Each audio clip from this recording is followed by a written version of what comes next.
Doctor Yunus কি সুষ্ঠু নির্বাচন আয়োজনে সক্ষম হবেন? এই বিষয় নিয়ে আজকের এই ভিডিওতে বিশ্লেষণ করা হবে। বাংলাদেশের রাজনৈতিক পরিস্থিতিতে জল অনেকটাই ঘোলাটে। নির্বাচনের কথা বলা হচ্ছে ফেব্রুয়ারি প্রথমার্ধে নির্বাচন, কিন্তু জামাতের যে অবস্থান, বিএনপির যে অবস্থান, এনসিপির যে অবস্থান, সবকিছু মিলিয়ে একটি রাজনৈতিক জটিলতায় অনেকেই মনে করছেন যে নির্বাচন হয়তো হবে না। আদৌ কি নির্বাচন হবে? ডক্টর ইউনূস কি একটি সুষ্ঠু নির্বাচন করতে সক্ষম হবেন? কারণ ইতিমধ্যে এনসিপির একজন নেতা নাসিরউদ্দিন পাটোয়ারি তিনি বলে দিয়েছেন যে কোনো নির্বাচন হবে না। তো সব মিলিয়ে যে পরিস্থিতি, পাশাপাশি আওয়ামী লীগ তার ফ্যাসিবাদকে আবার ফিরিয়ে আনার জন্য এখন সুশীল সমাজ শিল্পীদের উপর ভর করেছে, এবং এবারের 15 আগস্টের জনগণ প্রত্যাখ্যান করলেও দেখা যাচ্ছে যে শিল্পীরা মোটামুটি ফেসবুক ফিড ছয়লাভ করে ফেলেছে মুজিব বন্দনায়। তো এই বিষয়গুলো ধরেন অনেক কৌশলে যাচ্ছে হাসিনার দল, পলাতক হাসিনার দল। তো সব মিলিয়ে আমরা একটা আজকে আলোচনা করব। আমাদের অতিথি, কাউকে স্পেশালি পরিচয় করানোর কিছু নাই, সবাই আপনাদের কাছে অত্যন্ত জনপ্রিয়। জনাব পিনাকি ভট্টাচার্য, আপনাকে স্বাগত জানাচ্ছি আজকের অনুষ্ঠানে। ভালোবাসা। ইলিয়াস, আপনি আনমিউট করেন। ইলিয়াস হোসেন আমাদের আরেক অতিথি। ঈদ মোবারক। ঈদ মোবারক। ইলিয়াস, আপনাকে ঈদ মোবারক। আপনাকে ঈদ মোবারক। ঈদ মোবারক। ঈদ মোবারক। 1 বছর পার হয়ে গেছে হাসিনার এই চট করে ঢুকে যাওয়া, চট করে ফিরে আসা, হ্যান করেঙ্গা ত্যান করেঙ্গা, মোটামুটি এগুলো এবারের 15 আগস্টে যে অবস্থা দেখলাম আর কি, তাতে তো ধরেন মানে বলাই যায় যে ঈদ মোবারক, মানে একটি ফ্যাসিবাদী দল বিদায়ের পথে, বা বিদায় অলমোস্ট শেষ আর কি, অলমোস্ট শেষ। তারা হয়তো এখন একটা চোরাগুপ্তা অনেক কিছু করার চেষ্টা করবে। তো আমরা এই প্রসঙ্গটা আসছি দাদা, আওয়ামী লীগের ফ্যাসিবাদ এবং এই প্রসঙ্গটা আসছে, কিন্তু প্রথমে যে আমরা যে বিষয়টা নিয়ে শুরু করতে চাই, যে নির্বাচনী একটি অনিশ্চয়তা। এনসিপির ওই নাসিরউদ্দিন পাটোয়ারির বক্তব্যের পরে বিষয়টা আরো বেশি আলোচনায় আসছে। জামাত তার অবস্থানে পিয়ার লাগবে, এনসিপি তার অবস্থানে, এর মধ্যে আবার ধরেন জুলাই আন্দোলনে অংশ নেয়া প্রায় 60 জন প্রাইভেট পাবলিক বিশ্ববিদ্যালয়ের যারা নেতা ছিলেন, তাদের বক্তব্য, তারা 4 দফা দাবি দিয়েছে। নতুন সংবিধান, গণপরিষদ নির্বাচন, এরকম 4টা দাবি আছে তাদের। তো সব মিলিয়ে আপনার কি মনে হয় নির্বাচন আসলে কোন দিকে? ডক্টর ইউনূস কি সক্ষম হবেন এই পরিস্থিতিগুলো মোকাবেলায়? প্রফেসর ইউনূসের প্রশাসনের সক্ষমতার ব্যাপারে তো প্রশ্ন আছেই, সেটা আমারও আছে, যে আদৌ তিনি প্রস্তুতি সম্পন্ন করতে পারবেন কিনা। বিশেষ করে আইন শৃঙ্খলা পরিস্থিতির যে অবস্থা, পুলিশ বাহিনীর যে অবস্থা, তার পুলিশ বাহিনীর যে ইন্টারনাল মোটিভেশনের যে অবস্থা, সেটা সবকিছু মিলে নির্বাচন অনুষ্ঠানের মতো প্রস্তুতি উনার আছে কিনা সেটা একটা প্রশ্নের বিষয়। কিন্তু আমি যেটা ব্যক্তিগতভাবে মনে করি যে প্রফেসর ইউনূস নির্বাচনের যেই ডেডলাইন দিয়েছেন এবং রাজনৈতিক দলগুলো যেই ডেডলাইনটা মেনে নিয়েছে, সেই ডেডলাইনকে সামনে রেখেই আমাদের আগানো উচিত, এবং সেটাই আমাদের লক্ষ্য হওয়া উচিত, যেন নির্বাচনটা নির্বিঘ্নে ফেব্রুয়ারির মধ্যেই সম্পন্ন হয়ে যায়। সেটা আমাদের সকলের চাওয়া উচিত। কিন্তু এটা আসলে করতে পারবেন কিনা এটা আমি জানি না। এটা কিভাবে এগোবে, সামনের দিনগুলোতে কিভাবে এই পরিস্থিতিটা অগ্রসর হবে, সেটার উপরে ডিপেন্ড করবে যে উনি আসলে এটা এগোতে পারবেন কিনা। প্রথম যে বিষয়টা নিয়ে ওনাকে নজর দিতে হবে সেটা হচ্ছে যে উনি কিভাবে নির্বাচনটা করবেন। আমার একটা প্রস্তাব ছিল নির্বাচন অনুষ্ঠানের জন্য, সেটা হচ্ছে যে নির্বাচন যদি আমি একই দিনে সারা দেশে করতে চাই, সেটা প্রবাবলি সম্ভব হবে না। আমি বলেছিলাম যে এটা ভাগ ভাগ ভাগ ভাগ করে ধাপে ধাপে ধাপে ধাপে, তাহলে আমি আমার রিসোর্সটাকে, আমার আইন শৃঙ্খলা বাহিনীকে একটা জায়গায় মোবিলাইজ করতে পারতাম, নির্বাচন কমিশনকে একটা জায়গায় মোবিলাইজ করতে পারতাম, প্রশাসনকে একটা জায়গায় মোবিলাইজ করতে পারতাম। আমি সেখানে সর্বাঙ্গ সুন্দরভাবে সেই নির্বাচনটা করে সিলগালা করে আমি ব্যালট বাক্সগুলো রেখে দিলাম, তারপরে আমি নেক্সট জায়গায় গেলাম। এইভাবে একটা দীর্ঘ সময় ধরে ইন্ডিয়াতে এভাবে ইলেকশন হয়। তাহলে হয় আমাদের আমাদের নির্বাচনটাকে আমরা শান্তিপূর্ণভাবে এবং সুশৃঙ্খলভাবে সম্পন্ন হয়তো করতে পারবো। আমি জানি না এই এই পরিকল্পনা ওনারা নিচ্ছেন কিনা। আমি একমাত্র দেখি যে নির্বাচন সম্ভব যদি ধারাবাহিকভাবে বিভিন্ন সেন্টারে এইভাবে নির্বাচন করে একটা নির্দিষ্ট সময় ধরে নির্বাচন করে নির্বাচনটা সম্পন্ন করা যায়। কারণ আমার যে নাম্বার অফ সেন্টার আর আমার যে আইন শৃঙ্খলা রক্ষাকারী বাহিনীর সংখ্যা, এই দুইটা তো এক না। মানে তাহলে দেখা যাবে আমি একটা সেন্টারে হয়তো 2 জন বা 3 জন আইন শৃঙ্খলা রক্ষাকারী সমিতির সদস্যদেরকে দিতে পারবো। তাহলে তারা কি সেখানকার আইন শৃঙ্খলা রক্ষা করতে পারবে? এটা সম্ভব? এটা তো সম্ভব হবে না। এবং দাদা ধরেন বাস্তব অবস্থায় আমরা যদি দেখি যে ইলেকশন কমিশন, মানে আমি তো দেখছি যে তারা ড্রোন কিনবেন নির্বাচন কেন্দ্র পর্যবেক্ষণের জন্য, তারা বডি ক্যাম কিনবেন, মানে খরচের ধান্দা। আর এটার কি হবে? আপনি ড্রোন দিয়ে দেখলেন আর কি, দেখে কি করবেন, তারপরে কি হলো, মানে আপনি বডি ক্যাম দিলেন আর কি, তারপরে কি? মানে এটা তো ধরেন এখন যে অবস্থা, তো এটা নিয়ে আমরা আসছি। ইলিয়াস, আপনি কি মনে করেন ডক্টর ইউনূসের এই নির্বাচনের সক্ষমতা বা নির্বাচন নিয়ে আপনি কি মনে করেন, পরিস্থিতি কি? কনক ভাই, ধরেন নির্বাচন নিয়ে এক একজন এক এক কথা বলে। আপনি নির্বাচন ছাড়া ডক্টর ইউনূস কি সারা জীবন থাকবে ক্ষমতায়? মানে এটা তো শেখ হাসিনা না, তাই না?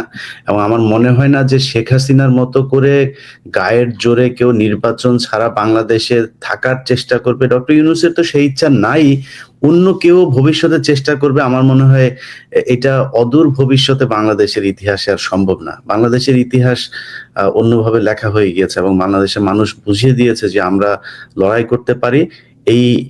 এই ধরনের লড়াই নিকট অতীতে পৃথিবীর, বাংলাদেশ তো বহু পরের কথা, পৃথিবীর ইতিহাসে কোথাও ঘটে নাই।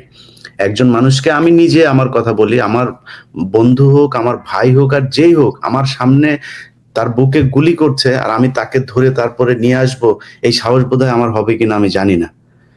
এটা বাংলাদেশের মানুষ দেখিয়েছে। এবং আজকে বাংলা এডিশনে একটা নিউজ গিয়েছে, আপনি ঢাকা মেডিকেলের কয়েকজন ডাক্তারের বক্তব্য নিয়ে, যে ওই সময় কি হতো, জুলাইয়ের ওই সময় যে মানুষ যখন যেত, একজন মা তার সন্তানের মাথার খুলি তার হাতে করে নিয়ে গিয়েছে, যে স্যার আমার এই সন্তানের খুলিটা আপনি মাথায় ইয়ে করে, ওর নিঃশ্বাস ছিল নাকি তখনও, বসে এটা ই করে দেন।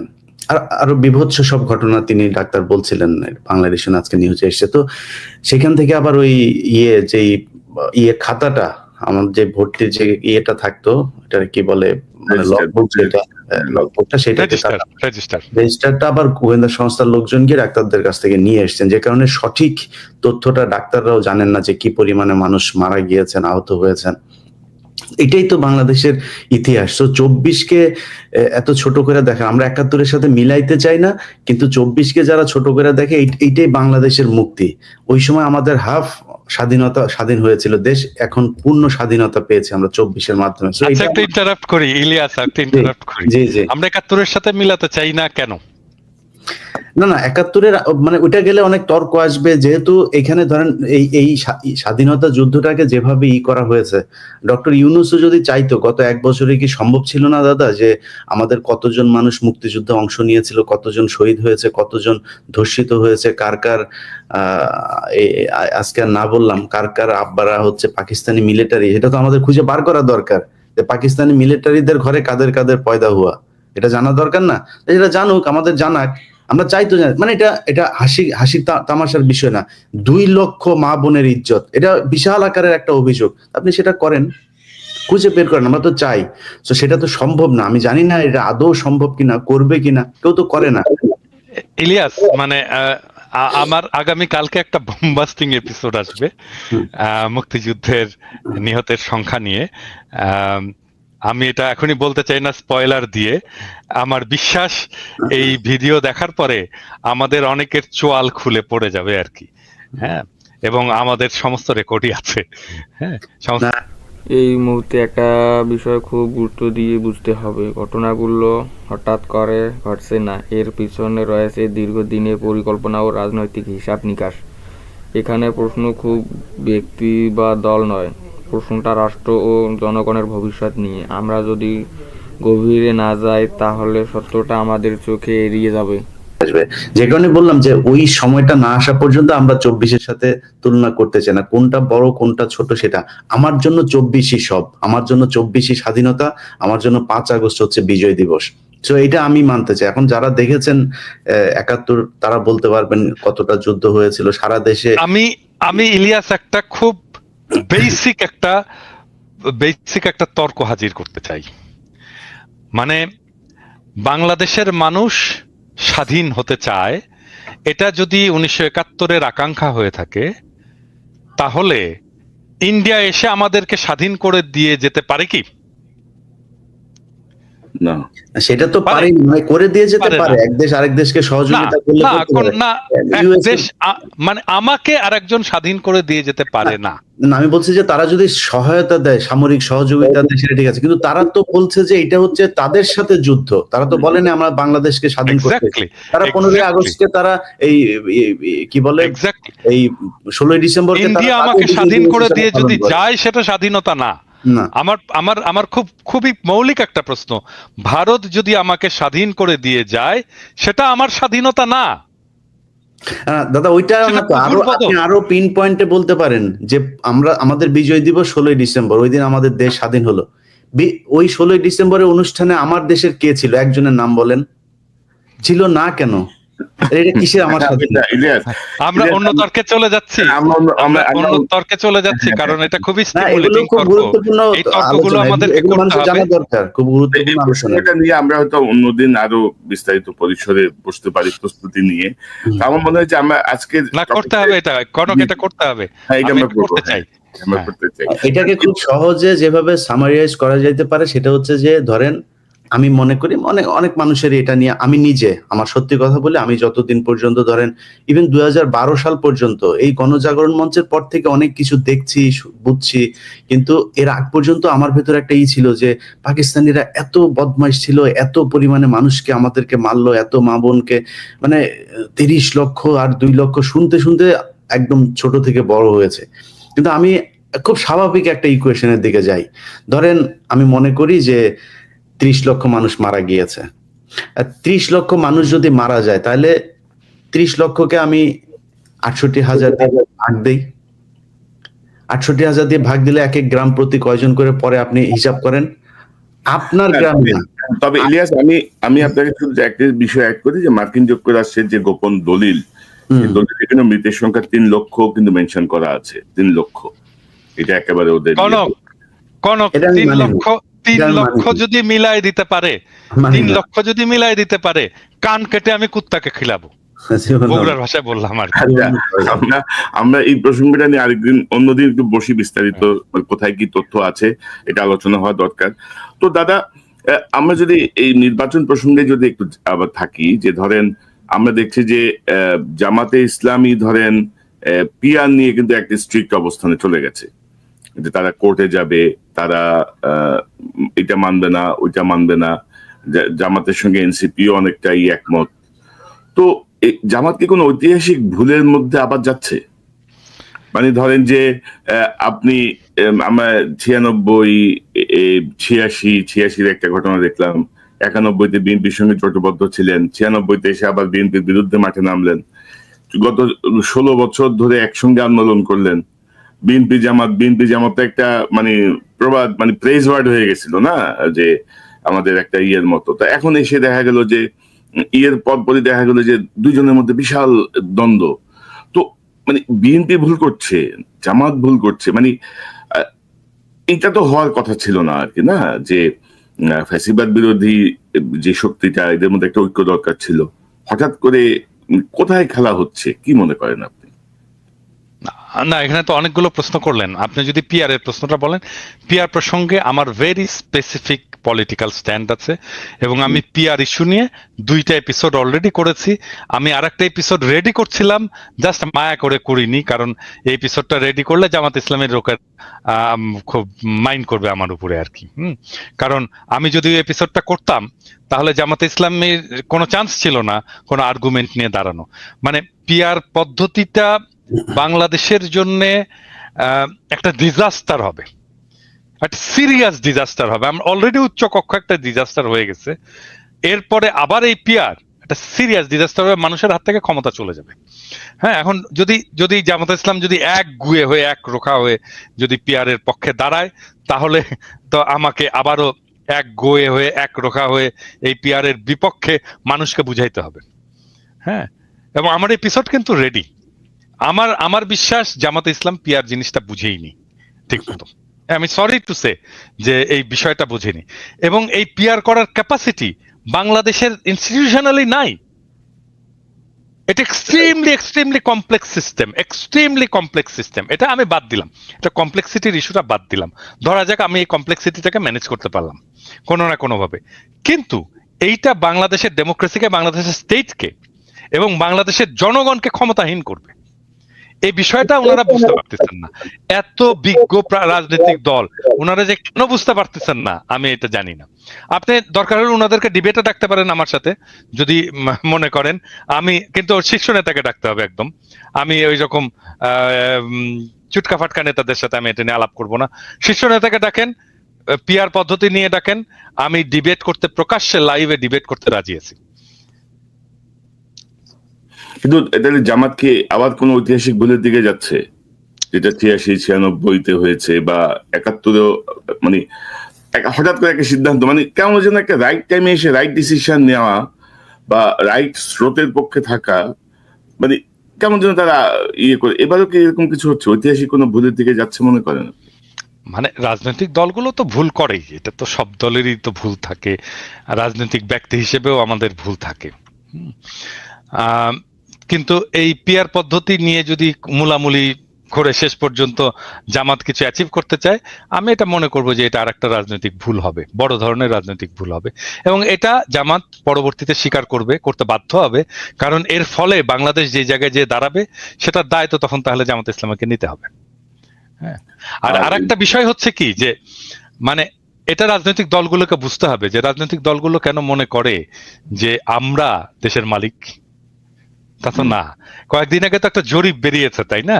কয়েকদিন আগে জরিপ বেরিয়েছে, সেখানে দেখা যাচ্ছে 12% মানুষ বিএনপিকে ভোট দেবে, 10.5% মানুষ জামাত ইসলামীকে ভোট দেবে, 3%-এর মতো মানুষ এনসিপি কে ভোট দেবে, 7%-এর মতো মানুষ, 7.3%-এর মতো মানুষ আওয়ামী লীগকে ভোট দেবে। আপনি সব ভোট যদি এক করেন তাহলে দেখবেন যে 63% মানুষ এগুলো কোনো রাজনৈতিক দলের উপরে কোনো আস্থা নাই, তাদেরকে ভোট দিতে চায় না, ঠিক করেনি যে তাদেরকে ভোট। তাহলে রাজনৈতিক দলগুলো এত হ্যাডম কেন দেখায়? তাহলে কোথায় রিপ্রেজেন্টেশন এই 63% মানুষের? তাদের কথা তো শুনতে হবে। বুঝলাম যে মানে জামাত ইসলামীর একটা বিশাল একটা বুকের মধ্যে একটা লাল টুকটুকে আপেল আছে, আমাদেরকে আপেলটা দেখাক। আমরা কথা বলি, আমরা তো জামাত ইসলামীর শত্রু না, আমরা বিএনপিরও শত্রু না। তাদের ভিতরে লাল টুকটুকে আপেলটা আমাদেরকে দেখাক, আমরা একটু নেড়ে চেড়ে দেখি, একটু কামড় দিয়ে দেখি কেমন স্বাদ, মিষ্টি কিনা, কচকচে কিনা। তো আমি যেটা বলবো সেটাই করতে হবে। কেন? ওয়াই? জনগণের সাথে তো এনগেজ হতে হবে, আমাদেরকে বোঝাতে হবে তো। মানে আমরা তো বানের পানিতে ভেসে আসিনি, 63% মানুষ তো বানের পানিতে ভেসে আসেনি। তাদের সাথে এনগেজ হতে হবে, তাদের সাথে কথা বলতে হবে। এমনকি তাদের পক্ষ হয়ে যারা কথা বলে বলে মনে করে মানুষ, তাদের সাথে কথা বলুক। আপনি, আমি, কনক, আমাদের 3 জনের সাথে কথা বললেও তো একটা সেকশন অফ পিপুলকে তারা কভার করতে পারে না? এখন তারা বলতে পারে আপনারা কি রাজনৈতিক দল? মানে আপনারা যে রিপ্রেজেন্ট করেন তার গ্যারান্টি কি? মানে আমরা যদি জনগণের কণ্ঠস্বর নাই হইতাম, আমাদের পাছায় লাঠি দিয়ে পাবলিক চলে যেত, পরের দিন চলে যেত। ওটা এমনিতেই দেখা যায়, আমাদের ভিডিওর ভিউয়ে দেখা যায়, আমাদের সাবস্ক্রিপশনে দেখা যায়, আমার ফেসবুকের লেখায় দেখা যায়। পাবলিক এমনি দেখাই দিত যে আমরা এদেরকে চাই না, এদেরকে পছন্দ করি না, আমরা এদের সাথে নাই। এই জায়গায় এসে আমাদের থেমে ভাবতে হবে, এটা কি সত্যি কাকতালীয় নাকি এর পিছনে আছে সুপরিকল্পিত কোনো কৌশল? সবকিছু মিলিয়ে বলা যায় সামনে সময়টা খুবই গুরুত্বপূর্ণ। এখনই সচেতন না হলে পরে আফসোস ছাড়া আর কিছুই থাকবে না। মন সরে গেছে কিন্তু একদম পুরোপুরি। তো মানে আমার মনে হয় যে রাজনৈতিক দলগুলোরও চিন্তা করার বিষয় আছে, কিন্তু এই মুহূর্তে ধরেন বিএনপি, জামাত, এনসিপি এই যে এতদিন ঐক্যবদ্ধ থেকে হঠাৎ করে তারা কেন এত বিভাজিত হয়ে পড়লো, এটাও কিন্তু একটা মানে প্রশ্ন জনগণের কাছে। ইলিয়াস, আপনি কি মনে করেন, এই যে জামাত কি কোনো ঐতিহাসিক ভুল করতেছে আবারও, বা এই যে বিভাজনটা? দাদা তো ওই অ্যাঙ্গেলের কথা বললোই, আমি ওইটাতে আর না যাই, আমি একটু ঐক্যের কথা বলি ভাই। হচ্ছে যে প্রথমেই 15ই আগস্টে বিএনপির এবার যে ভূমিকা ছিল এটার জন্য বিএনপিকে অনেক ধন্যবাদ। এই একই ধরনের ভূমিকাটা জামাত ইসলামও নিতে পারতো। আমার বিশ্বাস যে তারা মাঠে ছিল, কিন্তু সরাসরি কেন আসে না সেটা আমরা জানি না। একটা কথা পরিষ্কার করে বলি, এই 5ই আগস্টের ঠিক আগের দিন রাতেও আপনারা জেলখানায় আপনাদের নিজেদের খাবার ভাগাভাগি করে খেয়েছেন, কোনো দল এখানে ছিল না। আমরা ওই রাতে সারা রাত, আমার মনে আছে তার আগের 2-3 রাত, যেই রাতে আমি হারুনের ভিডিওটা ছাড়লাম ওই রাত থেকে আমি আর ঘুমাইতে পারি না, কারণ আমি জানতাম যে এই হারুন এবার যদি এটার কোনো পরিবর্তন না হইতো, হারুন আমার পুরো বংশ নির্বংশ করে ফেলতো। আমি ঘুমাইতে পারিনি। তো আমরা সবাই তখন মানে একদম চাতক পাখির মতো দেশের দিকে তাকিয়ে থাকতাম যে বিএনপি জামাত কারা কি করবে। মানে আপনাদের ভেতরে তো আমরা কোনো বিভাজন দেখি নাই। হঠাৎ করে এখন আমি যেটা লক্ষ্য করছি যে সবার ভেতরে না, কিছু কিছু নেতাদের মাঝখানে খুব অতি উৎসাহী কথাবার্তা বলে তারা নিজেদের ভেতরে একটা বিভাজন তৈরি করছে। দেখেন ভাই, বাংলাদেশে গত 15 বছরে আওয়ামী লীগ একটা জিনিস করতে পারে নাই, সেটা হচ্ছে একটা বলার মতো, তুলনা করার মতো একটা বিরোধী দল তারা তৈরি করতে পারে। অনেক চেষ্টা করেছে, সব শেষ নির্বাচনে তারা ড্যামি ভোট টোট দিয়ে তারপরে চেষ্টা করেছে, পারে নাই। বিএনপি এবার যেটা পেয়েছিল, অটো শক্তিশালী একটা বিরোধী দল পেয়েছিল। জামাত এনসিপি তারা যদি বিরোধী দলে আসতো, সারা পৃথিবীর কাছে আমার মনে হয় বিএনপির জন্য এটা সবচেয়ে সুবিধাজনক একটা জায়গা থাকতো। ধরেন বিএনপিকে এতদিন ধরে জঙ্গিদের নেতা বলা হয়েছে, এই প্রথম আলো ডেইলি স্টার এরাই বানিয়েছে। এখন জামাত ইসলাম তো হুজুরদেরই দল, জামাত ইসলাম, তারপরে এদিকে অন্য ইসলামী দলও তার সাথে আছে, এনসিপি। আর বাংলাদেশের মানুষ এমনিতেই 500 মানুষ এক জায়গায় হলে 150 মানুষের মাথায় টুপি থাকে। তো এটা দেখে বিএনপির বিরুদ্ধে যখন সামনে ক্ষমতায় আসার পরে আন্দোলন হতো, বিদেশিরা কি দেখতো যে হুজুরদের বিরুদ্ধে, আর হরতাল মিটিং মিছিল এইসব হলে মারামারি হইতো, পুলিশও একটু মারতো। ইয়েরা দেখতো যে ওকে ঠিক আছে, বিএনপি ইসলামী দলের বিরুদ্ধে অবস্থান নিয়েছে। সো ওই ট্যাবলেট আর বিক্রি করা যেত না যে একমাত্র আওয়ামী লীগই হচ্ছে গিয়ে ইসলাম বিরোধী দল, বা এরা ইসলামের যারা কথা বলে তাদেরকে পেটায়। এটা এই ন্যারেটিভ আর বাংলাদেশের কেউ তৈরি করতে পারতো না, বিদেশিদের কথা বলছি। সো সেই পয়েন্ট থেকে বিএনপি একটা শক্তিশালী বিরোধী দল পেয়েছিল, এবং সেই দল দিয়ে আমার মনে হয় তারা একটা নির্বাচন করতে পারতো। না, যদি ভালো না করতো 5 বছর পরে তারা বিরোধী দলে আসতো, সমস্যা কি? বিরোধী দলে তো এই দেশে অনেকেই ছিল, কোনো সমস্যা হয়নি। তো যখন ফ্যাসিজম এই দেশে মাথা চাড়া দিয়ে উঠলো, তখন হচ্ছে গিয়ে মানুষকে গুম হইতে হয়, খুন হইতে হয়, মানুষ কথা বলতে পারে না, ঘর থেকে ঘরে ঘুমাইতে পারে না, যেগুলো হয়েছে আমরা দেখেছি। এখন সেই জায়গার চাইতে আমার মনে হয় ভালো জায়গায় আছে। আমি যদি কাউকে জিজ্ঞেস করি, আপনারা 2 জন আমার সাথে আছেন, কনক ভাই কালকে ফোন দিলাম, কনক ভাই বলছিল ইলিয়াস খুব খারাপ অবস্থা, এই গত মাসে খুব টেনে টুনে ঘর ভাড়া দিয়েছে। আমাদের এখনো ক্রাইসিস আছে, আমরা অনেক সমস্যার ভেতরে আছে। আমি আমার 2 ছেলেকে নিয়ে কালকে বাজারে গিয়েছি, মানে টার্গেটে গিয়েছে। যাওয়ার পরে আমার বড় ছেলে আমাকে জিজ্ঞেস করছে যে সে একটা খেলনা কিনেছে। খেলনা কেনার পরে তো আমার এই আপনার ও যেই দামের জিনিসটা কিনেছে, ওর মাথায় কি কাজ করেছে আমি জানি না, যখন ক্যাশে এসছে তখন ও বলতেছে যে আব্বু এই ও না, আমার পকেট থেকে কিছু টাকা বের করেছে, তো আমার পকেটে প্রায় 7-8টা $100 নোট। ও তখন বললো যে আব্বু তোমার কাছে কত টাকা আছে? ঠিক আছে, আমি বললাম যে এই 700। আমি বললাম কত ডলার দরকার তোমার? সব আছে, তুমি যেটা চাবা সেটা। তাহলে আমি আবার দেবো। আবার গিয়ে সে কিনে এসে মানে হয়তো দেখেছে যে ক্রাইসিস যায়, এগুলো নিজের চোখের সামনে দেখেছে, ওর মাথায় এটা কাজ করেছে। তো আমরা তো এখনো সমস্যার ভিতরে আছি। তারপরেও যদি জিজ্ঞেস করি, পিনাকিদার শরীর অসুস্থ, উনি বেড রেস্টে আছেন, হসপিটালে ছিলেন, এর মাঝখানেও যদি জিজ্ঞেস করি যে দাদা আমরা এখন কেমন আছে, আমার মনে হয় 5 তারিখের চাইতে 1000 গুণ ভালো আছে। এবং এই কথাটা বিএনপি এবং জামাতের এই যে নয়ন ভাই মাঝখানে একটা করলো, তুমি কে আমি কে বাঙালি বাঙালি। নয়ন ভাই, এই তুমি কে আমি কে বাঙালি বাঙালি নাকি তুমি কে আমি কে বাংলাদেশি বাংলাদেশি, এটার জন্য জিয়াউর রহমানকে জীবন দিতে হয়েছে। এটার জন্য আপনাদের এই গত 15 বছর জেলখানায় ছিলেন। তো আপনি যদি বাঙালি হয়ে যান, মুসলমান না হইতে পারেন, তাহলে তো আপনি এই আন্দোলন যেটা করলেন এটা করার কোনো দরকার ছিল না। আপনি তো ভালো থাকতে পারতেন, আগে আওয়ামী লীগে যোগ দিতেন। বাঙালি হইলে তো সমস্যা, বাঙালি আমরা ভারতীয়। বিষয়টা হচ্ছে ওইটাই যে ধরো হাসিনা মুক্ত বাংলাদেশ, এটার থেকে বড় শান্তি আর বড় অর্জন আর কিছু হতে পারে না। এরকম একটা ফ্যাসিবাদ যে সরবে, বিএনপি হাসিনা পালাইছে, এটা বিএনপি নেতাদের বুঝতেই আপনার 10-15 দিন সময় লেগে গেছে। আদৌ গেছে কিনা, আদৌ সম্ভব কিনা এটা। একই অবস্থা ভাই, একই অবস্থা আমাদেরও। কিন্তু আমি সেই কথাটাই বলছি যে বিএনপি এবং জামায়াত এই দুইটা দলের ভেতরে আপনাদের কাছে অনুরোধ থাকবে, ভাই আপনারা দুই দল একসাথে তো ক্ষমতায় যাইতে পারবেন না, যে কোনো একজনকে ক্ষমতায় যেতে হবে। আপনাদের ভেতরে অনেক কিছু হবে, মারামারি হবে, খুনোখুন হবে। এই দেশে হয়েছে রাজনীতি নিয়ে, ডিশ ব্যবসা নিয়ে প্রতি মাসে 2-4 জন মানুষ মারা যায়। সো আপনাদের দেশের ক্ষমতা নিয়ে তো গ্যাঞ্জামে মানুষ মারা যাবে, যুদ্ধ হবে, অনেক কিছু হবে। বাট একটা পয়েন্টে আপনাদের কাছে অনুরোধ, আমি আমার জায়গা থেকে, পিনাকির জায়গা থেকে বা কনক সারারের জায়গা থেকে, সবার একটাই আমার মনে হয়, আমি বিএনপি মহাসচিবের বিরুদ্ধে 5 তারিখের পর কথা বলেছি কেন, আপনার বুকের ভেতর চিন করে শেখ মুজিবের জন্য, এই জন্য।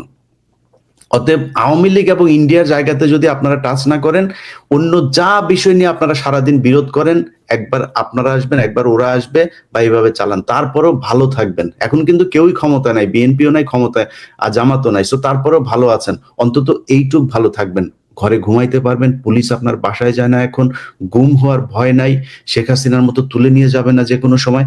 সো এই জায়গাগুলো অন্তত আল্লাহর কাছে শুকরিয়া করেন।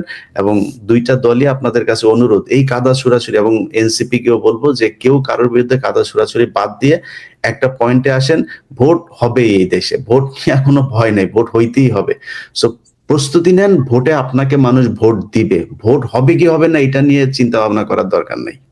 তো দাদা একটা প্রসঙ্গে যেতে চাই, মানে এনসিপির প্রসঙ্গের পরে আমি ইউনূস সরকারের প্রসঙ্গে যেতে চাই। ধরেন এনসিপির বিষয়টা আপনি কি দেখতেছেন? মানে ধরেন এরা মানে আমি আসলে এদের হিসাব মিলাইতে পারি না। ধরেন আমি যদি একটা কথা বলি, ধরেন আসিফ মাহমুদ যে কদিন আগে, ধরেন 1 বছর আগে, যে ধরেন বুলেটের সামনে দাঁড়ায় গেছে যে গুলি খাবো, সে এখন পুলিশ প্রটোকলের মধ্যে তার ব্যক্তিগত অস্ত্র ক্যারি করতে হয়। ভাই তার তো সব জায়গায় সে প্রটোকলের মধ্যে, সিকিউরিটির মধ্যে, তারপরেও তার ব্যক্তিগত অস্ত্র লাগে। তারপর সে ধরেন এই যে হাঁসের মাংস খায়, নীলা হোটেল নাইলে ওয়েস্টিনে যেয়ে খায়। মানে আমি বুঝলাম না আর কি, তাদের জুলাই সনদ ঘোষণা হয়, তাদের নেতাদের অবকাশের জন্য তারা চলে যায় কক্সেস বাজারে। এতদিন পরে যে জুলাই সনদ হইলো, সেই সনদে ধরেন শহীদদের সংখ্যাটাই তো ভুল। মানে জাতিসংঘ বলে 1400, ওনারা বক্তৃতায় বলে 2000, ওইখানে লেখা হয়েছে 1000। তো এই যে অবস্থাটা, মানে এক এক নেতা এক এক রকম করে কথা বলছে। কেউ বলতেছে এইটা ঘুরাই দিবে, এটা উড়াই দিবে, হ্যান করবে, ত্যান করবে। জিয়াউর রহমান বা মানে একটা প্রতিষ্ঠিত সিনিয়র রাজনৈতিক দলের ব্যাপারে তাদের যে মনোভাব, তো এগুলো মানে এসব মিলে কি মনে করে, মানে কি এনসিপি হয়েছে কি, এনসিপিতে কি ভর করছে? আমি কনক বোধহয় জিয়াউর রহমানকে নিয়ে যখন ইসমাইল পাটোয়ারি যখন একটা মন্তব্য করছিল, আমি আপনার এখানেই প্রথম এটার প্রতিবাদ করছিলাম, আমি বলছিলাম এটা খুব খারাপ কাজ হয়েছে এবং এটা এক্ষুনি প্রত্যাহার করা উচিত। আসিফ প্রসঙ্গে বলি আর কি, আসিফ প্রসঙ্গে তো আমার ফেসবুকে এসে সবাই আসিফ কিছু করলেই আমাকে এসে ধরে, আসিফ কিছু করলে আমাকে এসে, আপনি কিছু বলেন না। আসিফের বক্তব্যটা একটু শুনো নাকি আমরা, হাসির মাংসের বক্তব্যটা? না আমি শুনছি, আপনি দর্শকদের জন্য এটা নিয়ে আলোচনা, আমার মনে হয় মানে খাওয়া নিয়ে এটা নিয়ে আলোচনা করছে, এটা সিরিয়াস কিছু মনে করি না। ও খাওয়া দাওয়া করছে ভাই, আসিফ কি এখন মনে করেন যে আসিফ এখন গুলিস্তানে যায় খাবে? না, এটা হচ্ছে নীলা হোটেল এবং ওয়েস্টিন আর কি। আচ্ছা আচ্ছা, আমি একটু বলি, মানে এটা আমার দর্শকদের, এটা ইলিয়াস জানে আর কি, মানে বিষয়টা ইলিয়াস খুব পুরোপুরি জানে ঘটনাটা, যে আসিফের সাথে আমার কি সম্পর্ক এবং আসিফকে আমি কি চোখে দেখি। মানে আসিফ যখন প্যারিসে আসলো আর কি, ওকে যখন আমি প্রথম দেখলাম, ও ছিল প্রথম মানুষ যে এই বিপ্লবী ছাত্রদের একজন প্রতিনিধি। হ্যাঁ, ও যখন আমার সামনে আসলো, আমি এটা বিশ্বাস করতে পারিনি যে আমি আসিফকে দেখতেছি। আমি ওকে জড়ায় ধরলাম এবং জড়ায় ধরে কাঁদতে শুরু করলাম। হ্যাঁ, এবং কান্না, এবং আসিফও ঠায় দাঁড়ায় থাকলো। আমি জানি না আমি কতক্ষণ কাঁদছিলাম, বোধহয় 10-15 মিনিট কাঁদছিলাম। আসিফ ঠায় দাঁড়ায় থাকলো এবং আমার এই কান্নার এটা একটা ছবিও বোধহয় আছে, আমি আপনাকে দেবো ইলিয়াস, কনক। তো আসিফ আমার কাছে হচ্ছে বিপ্লবের ফিজিক্যাল এমবডিমেন্ট, যে আমার কাছে আসছিল, যাকে আমি টাচ করতে পারছি, ছুঁইতে পারছি, ধরতে পারছি, ভালোবাসতে পারছি। তো একটা আমার সাথে, আপনারা জানেন যে আমি খুবই ইমোশনাল মানুষ, এবং সেই অর্থে আসিফের সাথে আমার একটা খুব ব্যক্তিগত ইমোশনাল একটা সম্পর্ক আছে। হ্যাঁ, খুবই ব্যক্তিগত ইমোশনাল সম্পর্ক আছে, এবং ইলিয়াস জানে যে আসিফকে আমি কম বকাবকি করি না, প্রচন্ড বকাবকি করি। মানে এই ছাত্রদের মধ্যে দুইজন আমার বেশি বকাবকি খায়, প্রথম আসিফ আর নাম্বার 2 হচ্ছে হাসনাত। হুম। এবং আমি কিন্তু চেষ্টা করি সবসময় যেন আসিফ কোনো ভুল না করে, কোনো মিস্টেক না করে, ওকে কাউন্সেল করা, ওকে শেখানো, ম্যানেজমেন্ট শেখানো। আমি এগুলো ছোটখাটো অনেক বিষয়ে তাকে সাজেশন দিই।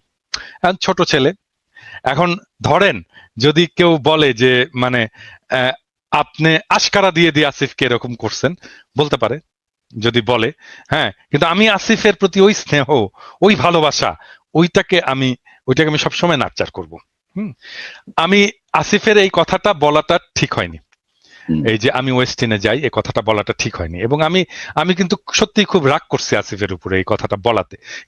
কারণ কি জানেন, আমি আসিফকে খুব স্পেসিফিক্যালি এই ব্যাপারে, মানে আমার ছোট ভাই যদি মন্ত্রী হতো, আমি ওকে যেভাবে বা ইভেন আমার ছেলের বয়স তো আসলে আসিফ কিসের ছোট ভাই, আমার ছোট ভাই তো অনেক বড়।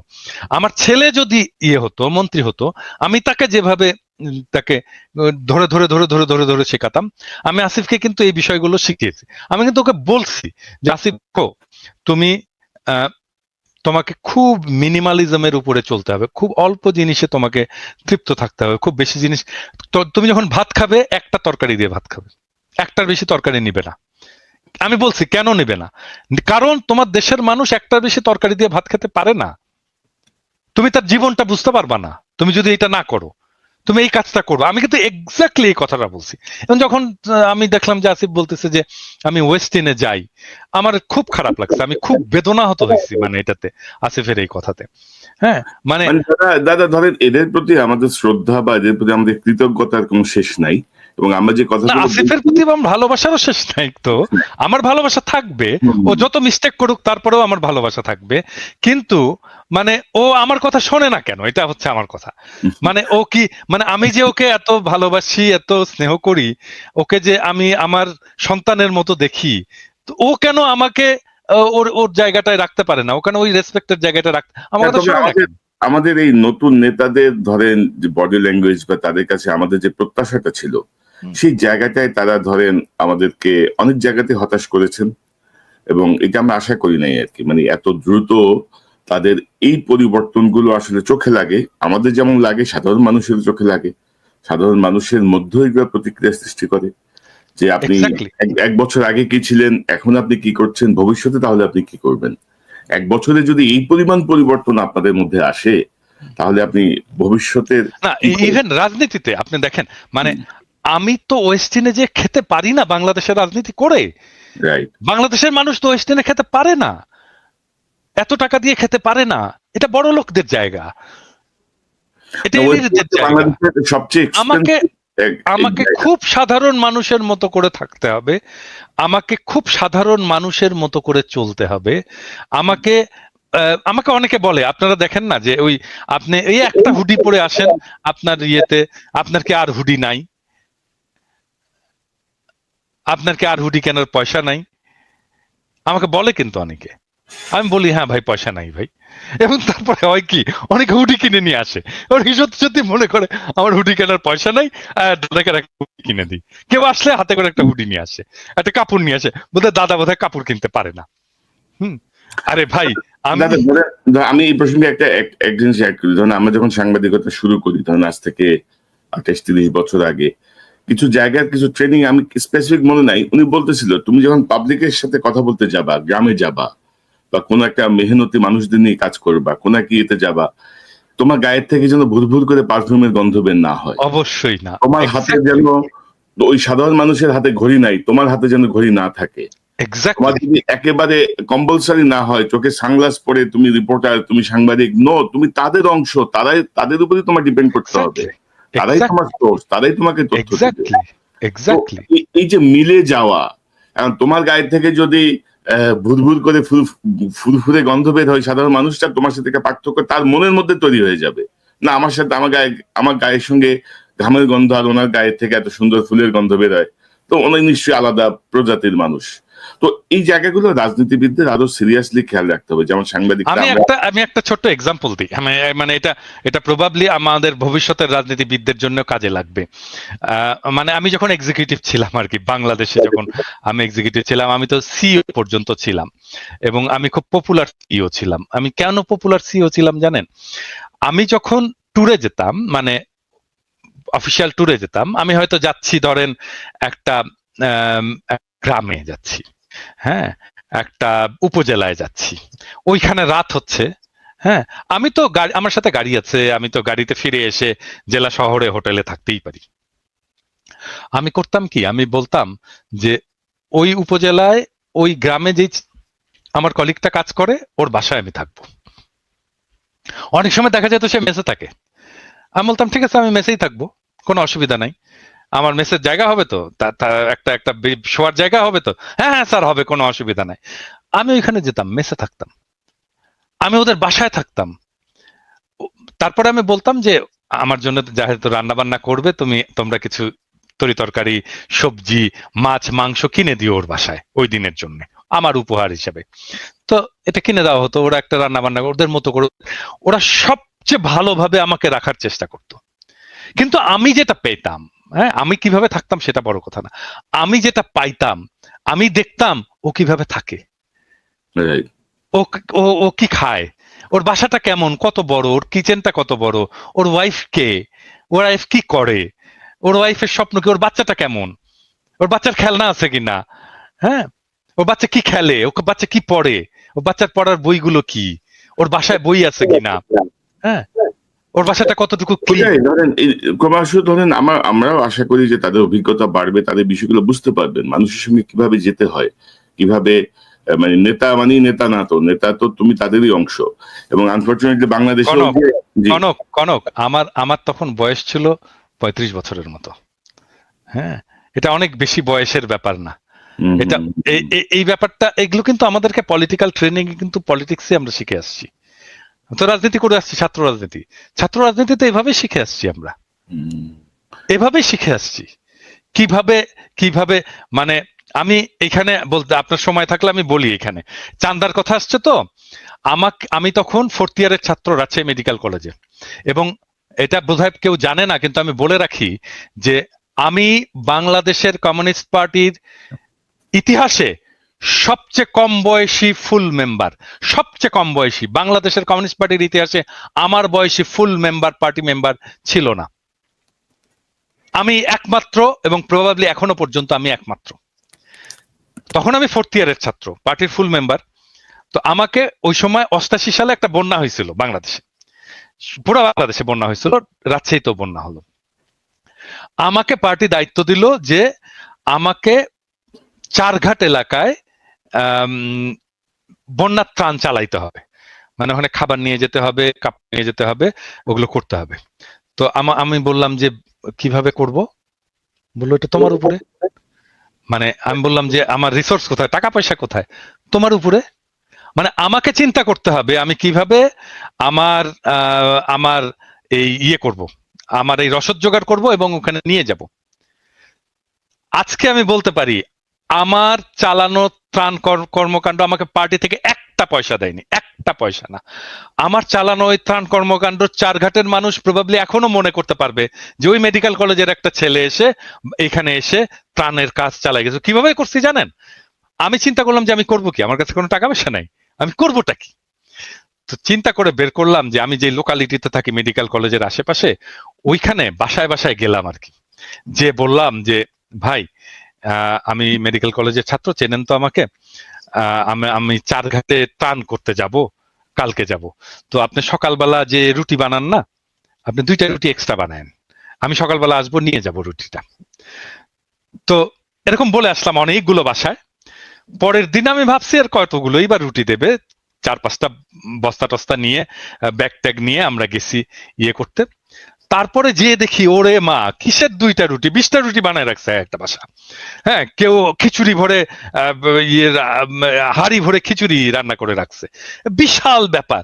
পরে আমাদেরকে ভ্যান ভাড়া করতে হইলো, ভ্যান আলা আসলো, ভ্যান আলাকে বললাম ভাই আমার কাছে কিন্তু পয়সা নাই, বললো কিচ্ছু লাগবে না ভাই, তোলেন এগুলোর উপরে। ভ্যানে তুলে চারঘাটের বাসে গেলাম, বাসের উপরে তুললাম সমস্ত ত্রাণের জিনিসপত্র। বাসালাকে বললাম, ভাই আমার কাছে কিন্তু পয়সা নেই ভাই। বলে, কি করবেন আপনি এগুলো? আমি বললাম, ত্রাণ দিতে যাবো। বলে, কিচ্ছু লাগবে না, ওঠান আপনি সব, কি কি আছে ওখানে সব তোলেন। চারঘাটের বাসে যে আমাকে নামাই দিল, ওইখানে ভ্যান, একটা পয়সা লাগলো না। মানে মানুষ যখন নিয়ত দেখে যে আপনি ভালো নিয়ত একটা কাজ করতেছেন, মানুষ আগায় আসে রে ভাই। আপনার যদি রাজনীতি ঠিক থাকে, আপনার টাকার কোনো অভাব হয় না, পয়সার কোনো অভাব হয় না। এরা যে টাকা তুলতে গেছে, এই যে এনসিপি এই যে অলিগার্কদের কাছে, দুর্বৃত্তদের কাছে কোনো টাকার অভাব ছিল না। এনসিপি কে আমি এনসিপি কে দিছিলাম, প্রপোজাল দিছিলাম গত রমজানের সময়। ওরা ওই 5 স্টার হোটেলে ওদের করবে। আমি বলছি যে এক কাজ করো, তোমরা মানিক মে এভিনিউয়ে প্যান্ডেল খাটাও, বলো যে ভাই আমরা স্বাধীন বাংলাদেশে নিজের ইফতার আমরা একসাথে করব, আপনার ইফতার আপনি নিয়ে আসেন, তুমি ওইখানে শুধু পানির ব্যবস্থা করবে আর জিলাপি বানাবা, জিলাপি দিবা আর পানি দিবা। দেখো 1 লক্ষ লোক এসে তোমার সাথে ইফতার করবে। কি দরকার তোমার দুর্বৃত্তদেরকে? তোমার মাথায় তো আইডিয়াই নাই যে কিভাবে তুমি তোমার মানুষকে ইনভলভ করবা তোমার সাথে। আপনি জানেন, আমি বিএনপি কে একটা দিছিলাম যখন খালেদা জিয়া জেলে, ওই সময় খালেদা জিয়া জেলে, তখন রমজান, তখন একজন বন্দির জন্য রোজার হচ্ছে 17 টাকা 62 পয়সা বোধহয় টোটাল বরাদ্দ। তো আমি আমাকে ফোন করছে আমাদের এই যে নিপুণ ফোন করে বলতেছে, দাদা এটা কি করা যায় প্রোগ্রাম, আমরা তো একটা ইফতারের আছে। আমি বললাম যে নিপুণ, আমি বললে করবেন এটা? বলে, হ্যাঁ দাদা আপনি বললে করবো না কেন, অবশ্যই করব। তা আমি বললাম যে এক কাজ, আপনি কি জানেন 17 টাকা 62 পয়সায় ইফতারি কি কি হয়? না, জানি না। আপনি জানেন না আপনার নেত্রী এই টাকার ইফতারি খায় মধ্যে বসে, জেলখানার মধ্যে বসে? তা আপনি তো জানেনই না 17 টাকা 62 পয়সার কি ইফতারি হয়। এক কাজ করে, আপনি ডাক দেন বাংলাদেশের আপনার বিএনপির কর্মীদেরকে, ডাক দেন যে ভাই আসেন, আমার নেত্রী 17 টাকা 62 পয়সার ইফতারি খায়, আমি 17 টাকা 62 পয়সা দিয়ে ইফতারি কিনবো, দেখবো কি হয়, ওইটা নিয়ে আসবো, নিয়ে এসে জেলখানার সামনে বসে ইফতারি করব। দেখেন, আমি বললাম যে আপনার কর্মীরা শুধু ইফতারি নিয়ে আসবে না, আসবে ইফতারিটা দেখবে, করবে আর কাঁদবে সারাক্ষণ। This are the political program. এইভাবে আপনাকে মানুষকে ইনভলভ করতে হয়, এনগেজ করতে হয়।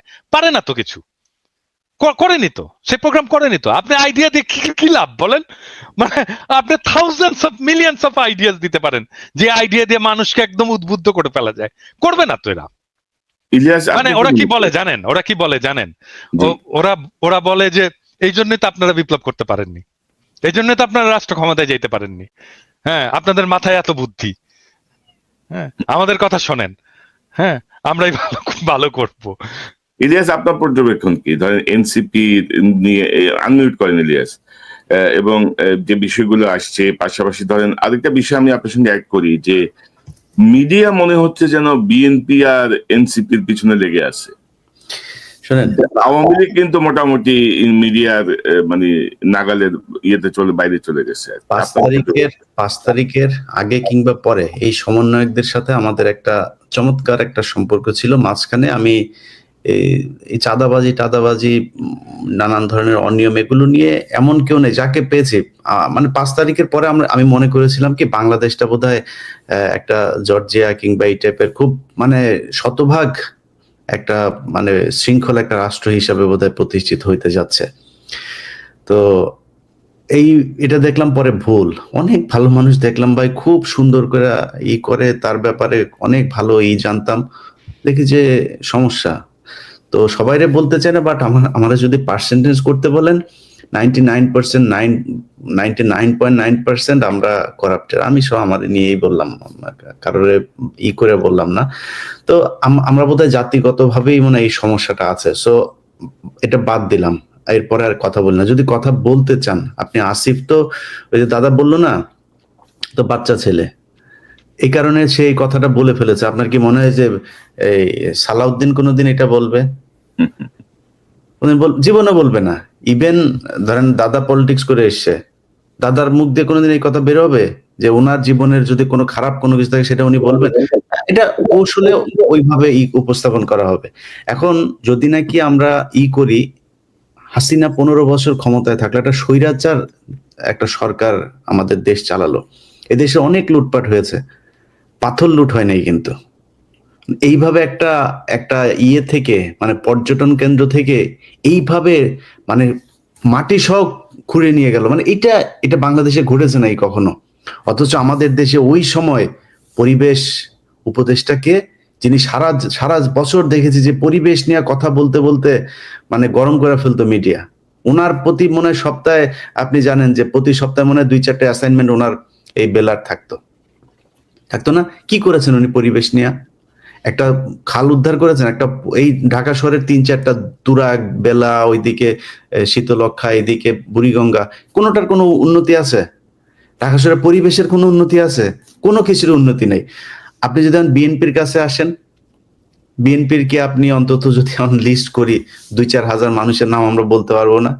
আমরা বলবো। এখন আমরা আমাদের ইয়েটা কি, যে দুর্নীতির এই জায়গাটা আমার মনে হয় একটা পর্যায়ে গিয়ে ঠিক হয়ে যাবে। সো এদের কারোর সাথে যে আমাদের খুব ব্যক্তিগত, দাদা বললেন আসিফের সাথে যেমন আমাদের সম্পর্ক আছে, আমাদের ইশরাকের সাথেও, আমাদের এই কনক ভাইয়ের সাথে আমাদের এই গত কয়েকদিন আগেও আমরা অনেক বিষয় নিয়ে ইশরাক ভাইয়ের সাথে আলোচনা করলাম, এবং এই সিটি কর্পোরেশনের সামনের যে ঘটনা, এটা নিয়েও আমাদের যেটা মনে হয়েছে আমরা সেই পরামর্শ ইশরাক ভাইকে দেওয়ার চেষ্টা করেছি। সো কারোর সাথে আমাদের সমস্যা নাই। এখন কথা হলো যে আপনি যখন কিনা দুর্নীতি নিয়ে কথা বলতে যাবেন, যদি নাকি সবাই চলে আসেন, তাহলে তো আপনার এটা নিয়ে আলাপ করার দরকার নাই। দুর্নীতি যেটুকু আছে কিভাবে থামানো যায় সেটা চিন্তা করেন। এবং বিএনপির আর মিডিয়া, যেটা আপনি বললেন যে এখন মিডিয়া হচ্ছে বিএনপি আর এনসিপি কে, এটা মিডিয়ার বিষয় না।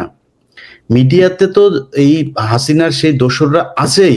ডিজিএফআই নিজে অ্যাসাইনমেন্ট দিয়ে দেয়, ডিজিএফআই নিজে নিজেই ফুটেজ বের হয়, অডিও বের হয়, ভিডিও বের হয়, কোত্থেকে বের হয়? এটা কি সাধারণ মানুষ করতে পারে নাকি? এগুলি আমরা জানি না, ডিজিএফআই দেয়। ডিজিএফআই দিয়া বলে এই এই ঘটনা ঘটেছে, এবার এটা নিয়ে কাজ করো। সো এই জায়গাগুলো তো ঠিক করতে হবে। যেসব সুশীলরা আজকে 15ই আগস্ট নিয়ে করে, খুব মনে হয় যেন তারা ন্যায়ের পথে অটল আছেন, কিছু কিছু জায়গা নিয়ে তাদেরকে কেউই করতে পারবে না। তোরা কই ছিলি রে জুলাইতে? 5 তারিখ পর্যন্ত এই যে ফারাবি হাফিজ, এই যে এই চ্যানেল 24 এর যেই উপস্থাপক, এ বাবা মাদেরকে উদ্দেশ্য করে পোস্ট করেছে, সেই পোস্ট আছে আমার কাছে। বাবা মাদেরকে উদ্দেশ্য করে পোস্ট করেছে যে আপনারা আপনাদের সন্তানদের হেলি খেলা দেখে কি মজা পাচ্ছেন? এই আন্দোলনের ভেতরে নাকি অন্য দুষ্কৃতিকারীরা ঢুকে গিয়েছে, এদেরকে দ্রুত সরিয়ে নেন। এরাই তো সেই সুশীল। সেই সুশীলরা আজকে শেখ মুজিবকে নিয়ে করছে। প্রতিটা এই পোস্টের জন্য টাকা পেয়েছে, প্রতিটাকে টাকা পয়সা দেওয়া হয়েছে। ওই যে তৌহিদ আফ্রিদির মাধ্যমে টাকা বিতরণ হয়েছে। তো এখন এই যে এগুলো করছে তারা সুশীল সেজে, এটা আসলে সুশীলতা না। 15ই আগস্টের কথা যদি বলেন, ওই দিন আমি বিএনপি কে প্রথমে ধন্যবাদ জানিয়েছি, এবার যে তারা যে পজিশন নিয়েছে সেটার জন্য। বাট একটা জিনিস বলি ভাই, আপনারা ওই 15ই আগস্টের 32 নম্বরের আশপাশে কিছু ভিডিও ফুটেজ দেখলাম। এই ভিডিও ফুটেজটাতে কিছু মানুষ, কোনো ভাই একটু জিনিস না, শেখ মুজিব শেখ হাসিনাকে করা মানে, এই সাপোর্ট করা মানে ও নিজেও খুনি, ওরে খুনের মামলায় ঢুকাইতে হবে। পাশে ধানমন্ডি থানা আছে, ওরে ধানমন্ডি থানায় নিয়ে ঢুকানো, ও খুনের দোষর, ও আওয়ামী লীগের দোষর। যদি শেখ মুজিবের ব্যাপারে আলাদা করে কেউ কিছু বলতে আসে, পিনাকি দাদা বই লিখেছে, ওনার বই পড়েন, ওনারা যদি বিশ্বাস না করেন, তাহলে যাদেরকে বিশ্বাস করেন, মেজর জলিল, ওদের নিজেদের লোকজন, আতাউর রহমান খান, তারপরে এই এই ধরনের লোকজনরা, ইভেন তোফায়েল আহমেদের বইও পড়েন, ওইখানে অনেক কিছু আছে। শেখ মুজিব কত বড় মাপের বদমাইশ ছিল, এটা যদি নাকি গুগলেও দেখতে যান, বিদেশি বিভিন্ন টেলিভিশন ওই সময়, এবিসি টেবিসি বিবিসি, এগুলো অনেক টেলিভিশনের একদম ভিজুয়াল নিউজ আছে। শেখ মুজিব তামাক খাচ্ছে আর বিশাল ভাবসাব নিয়ে পায়ের উপর পা তুলে দিয়ে বক্তব্য দিচ্ছে। তারে সাংবাদিক জিজ্ঞেস করছে এই যে আপনার এখানে মানুষ মারা যাচ্ছে, সে বলছে এটা হচ্ছে মিথ্যা কথা, এটা প্রোপাগান্ডা, দেশে নাই কোনো মানুষ মারা যাচ্ছে না। সে হাজার হাজার মানুষকে সে সরাইখানা বানিয়ে তারপরে খাওয়াচ্ছে। এগুলো বিদেশি মিডিয়ার নিউজ। সো শেখ মুজিব কত বড় বদমাইশ ছিল, সেটা যদি নাকি মনে হয় আপনারা ঠিক করবেন, তাহলে আলোচনায় আসেন। বেশি মানুষের নেওয়ার দরকার নাই, 2-4 জন থাকলেই চলবে। আপনারা যত মানুষ আসতে চান আইসেন। আমি এই ব্যাপারে একটু, যারা শেখ মুজিবকে নিয়ে খুব আবেগ তাড়িত হচ্ছেন, আমি আপনাদেরকে বিনয়ের সাথে একটি বিষয় বলতে চাই, সেটা আমার বলা দায়িত্ব। সেটা হচ্ছে যে শেখ মুজিবকে নিয়ে যদি আবেগ তাড়িত হন, তাহলে শেখ মুজিবের সমস্ত কুকীর্তির দায় আপনাকেই নিতে হবে। এবং আপনাকে যেই কুকীর্তির দায়টা আমি দিতে চাই সেটা হচ্ছে সিরাজ শিকদারকে পেছন থেকে গুলি করে হত্যা করা। নিরস্ত্র সিরাজ শিকদারকে হত্যা করেছে শেখ মুজিব, এইটার দায় নিতে হবে। সিরাজ শিকদার আমার নেতা, আমি আপনাকে এইটার জন্য এর শাস্তি আপনাকে আমি দেব। শেখ মুজিবকে সিরাজ শিকদারকে হত্যার দায়ে এই শাস্তি আপনাকে আমি দেব। সিরাজ শিকদার আমার নেতা, আমার নেতাকে হত্যা করার দায় আপনাকে নিতে হবে। সাতার হাড্ডি ভেঙে দেব হারামজাদা। শেখ মুজিবকে নিয়ে শোক গাথা শুয়োরের বাচ্চা, তোর সাতার হাড্ডি ভেঙে দেবো। বাংলাদেশে যেদিন আমি আসবো আমি সব কয়টা লিস্ট নিয়ে রাখছি। শুয়োরের বাচ্চা, সিরাজ শিকদারকে হত্যার বদলা তোকে দেওয়া হবে শুয়োরের বাচ্চা, হারামজাদা। না, তবে দাদা ধরেন এখন একটা নতুন ন্যারেটিভকে সামনে আনা হচ্ছে যে ধরেন হাসিনা পলাতক। আমরা তো আসলে হাসিনা না, কিন্তু শেখ মুজিবের অবদান তো অস্বীকার করা যাবে না। শেখ মুজিবের অবদান, আমার নেতাকে হত্যা করছে, সাতার হাড্ডি ভেঙে দেওয়া হবে, সাতার হাড্ডি ভেঙে দেওয়া হবে। তুমি শেখ মুজিবকে যদি দাদা এই জিনিসগুলো নিয়ে দাদা মামলা হওয়া উচিত, আইনগতভাবে তার মরণোত্তর বিচার হওয়া উচিত। এই যে 30,000 জাসদের নেতা কর্মীকে হত্যা করা, তার 15,000 হত্যা করা, তার আমি জাসদ করি না, আমি কমিউনিস্ট ছিলাম। সিরাজ শিকদার আমার নেতা, আমার নেতাকে মারার বদলা আমি নেব শুয়োরের বাচ্চা। এবং তার এটা তো তার বক্তব্যই আছে, সে বলেছে কোথায় আজ সিরাজ শিকদার, তার মানে সে মেরে বুক ফুলিয়ে তারপরে সংসদে দাঁড়িয়ে বলেছে যে সে খুন করেছে, এই হত্যার সাথে সে জড়িত, এবং সেটা বাংলাদেশের প্রথম ক্রস ফায়ার।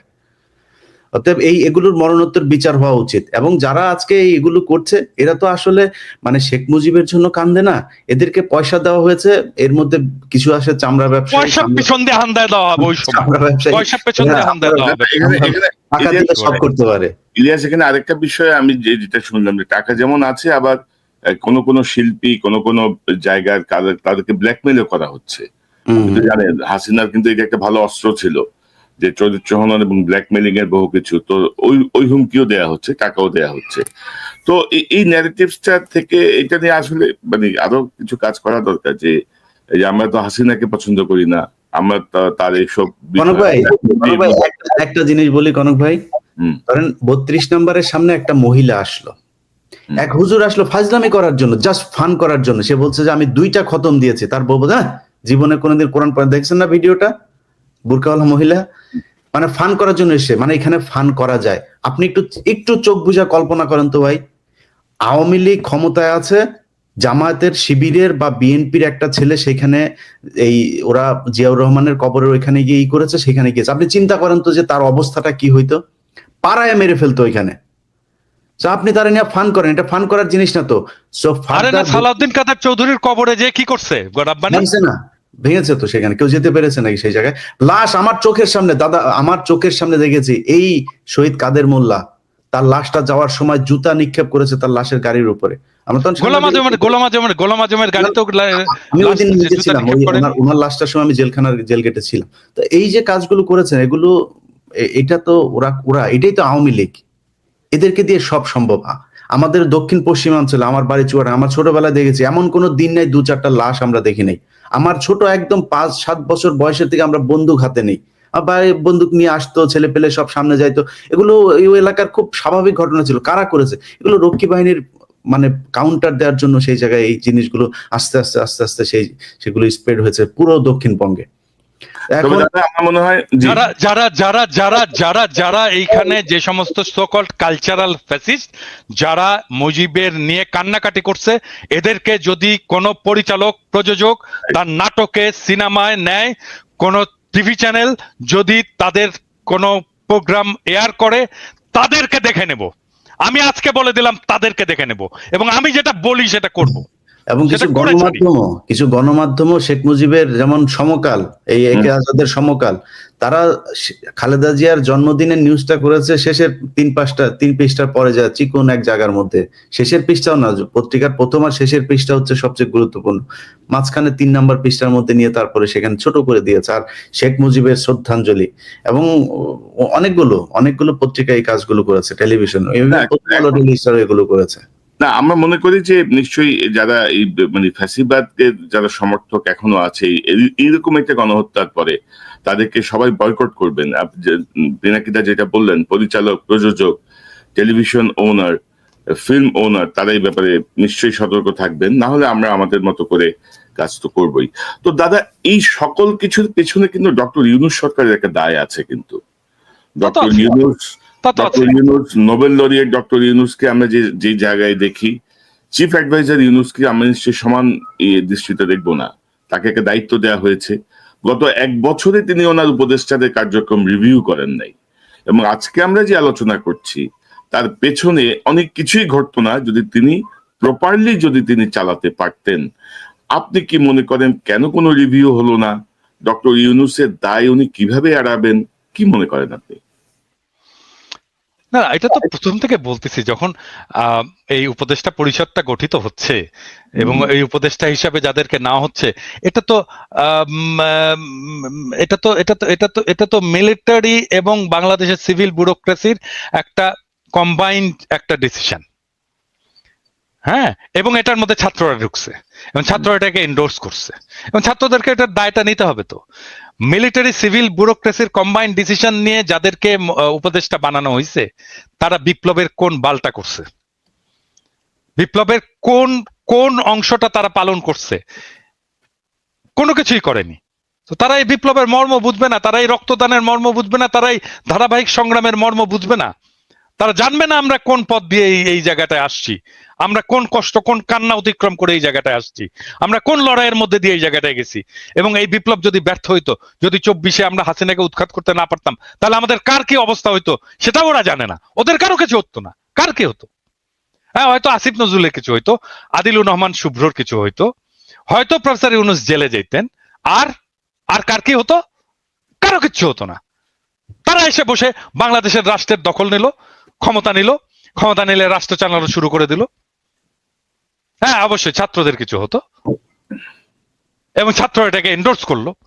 আমরা বারবার করে বলে আসতেছিলাম একটা বিপ্লবী সরকারের প্রয়োজনীয়তার কথা, কেউ মাথায় নিল না, কেউ কানে তুললো না। একটা বিপ্লব হলো, বিপ্লব বাদ দেন, একটা সরকার পতন হলো, পতন যারা করলো তারা তো ক্ষমতা দখল করবে। তো কেন একটা জাতীয় সরকার হলো না? কেন রাজনৈতিক দলগুলো একটা জাতীয় সরকার করলো না? কেন এই উপদেষ্টা পরিষদের মধ্যে রাজনৈতিক দলের নেতাগুলো নাই? থাকলে তো আজকে অবস্থা হতো না। আপনি দেখেন, প্রফেসর ইউনূস 2 বার ওই যে বডি সোহেল আছে না, বডি সোহেলের সাথে মিটিং করছে 2 বার ডেকে নিয়ে তার অফিসে। প্রফেসর ইউনূসের একবার সময় হয়নি মাহমুদুর রহমানকে ডেকে নিয়ে মিটিং করার? একবার? বডি সোহেলের মধ্যে কি মধু আছে প্রফেসর ইউনূসকে ডাকতে হবে, আর মাহমুদুর রহমানকে ডাকা যায় না? কোথাও ডাকছে? মাহমুদুর রহমানকে কোথাও এনগেজ করছে? করেনি। দেবপ্রিয়কে করে এসে এনগেজ, অমুককে করে এসে এনগেজ, তমুককে করে এসে এনগেজ, আর একটা করে ঝামেলা করে। আর সেই ঝামেলাগুলো সামলাই আমরা সামলাই। প্রফেসর ইউনূসের কেউ চোদে না, আমরা সামলাই, ন্যারেটিভ আমরা তৈরি করি, আমরা পাশে এসে দাঁড়াই। না, এখন ইউনূস সাহেব ধরেন এত বছর ধরে সংগঠন করেন, এনজিও করেন, উনি একটা প্রজেক্ট প্রপোজাল লিখলেও তো সেই অনুযায়ী লোক নিয়ে প্রজেক্টটাকে দাঁড় করান না। তো বাংলাদেশ রাষ্ট্র কি ওনার প্রজেক্টের থেকেও খারাপ অবস্থায় আছে? যে আমার মন চাইলে আমি চিটাগাং থেকে নিলাম, মন চাইলে আমি এনজিও থেকে নিলাম, মন চাইলে আমার অমুক ভাইরে নিলাম, অমুক ভাইয়ের ছেলেরে নিলাম, অমুক ভাবিরে নিলাম। তাই তো করছে। 1 বছরে আমার বন্ধুর ছেলে, অমুকের ছেলে, তমুকের ছেলে, গ্রামীণ ব্যাংক, অমুক তমুক, এই তো আমি যাকে চিনি, আমার যে বন্ধু, এই তো নিয়ে করছে। সে স্বীকারও করছে যে পাইনি, তখন যাদেরকে পাইছি তাদেরকে নিয়েই করছে। তো তারপরে 1 বছর চলে গেল, তো এর মধ্যে রিভিউ করতে পারলেন না?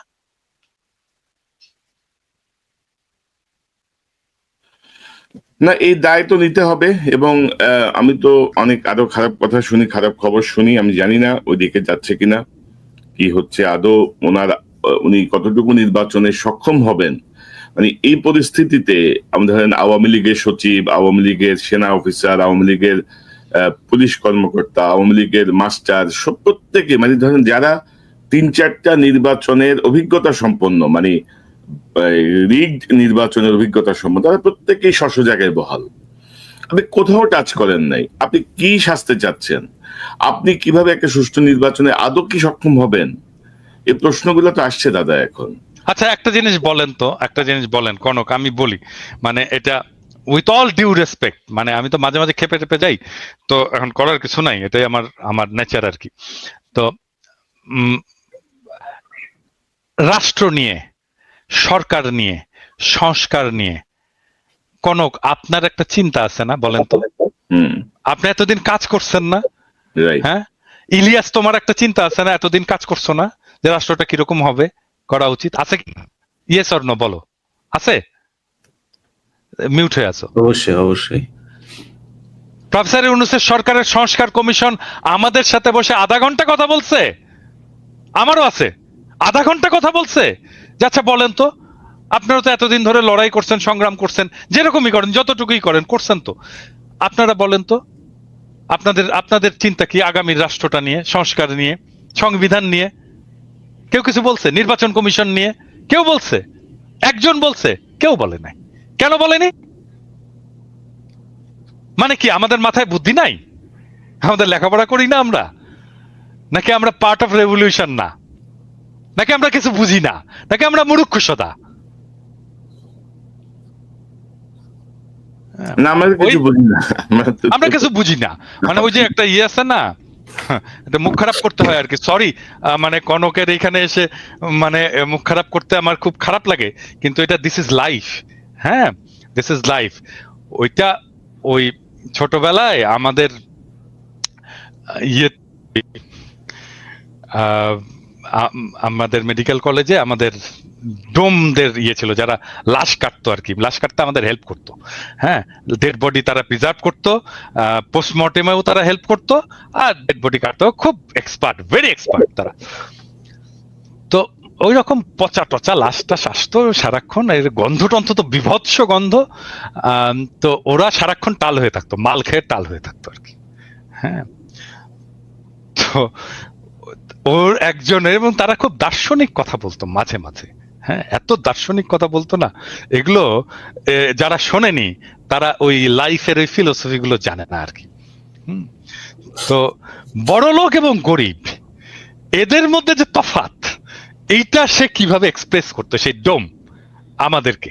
হ্যাঁ, তো সরি ফর মাই ল্যাঙ্গুয়েজ, এখানে মিউট করা যাবে না, বাট আমি তারপরেও এটাকে বলতে বাধ্য হচ্ছি, কারণ this is philosophy, this is life.